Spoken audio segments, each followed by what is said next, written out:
4 вещи, которые хороший сын не должен делать по отношению к родителям. Первое. Не груби и не кричи на свою мать. Она дала тебе жизнь и заслуживает уважения.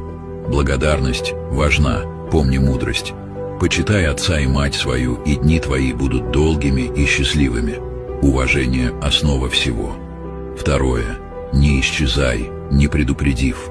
Мама всегда беспокоится о тебе. Простое сообщение о том, где ты и что с тобой все в порядке, успокоит ее сердце. Третье. Не оставляй все на родителей. Помогай по дому, убирай за собой, мой посуду, будь самостоятельным. Мама старается для вас, но часто забывает о себе.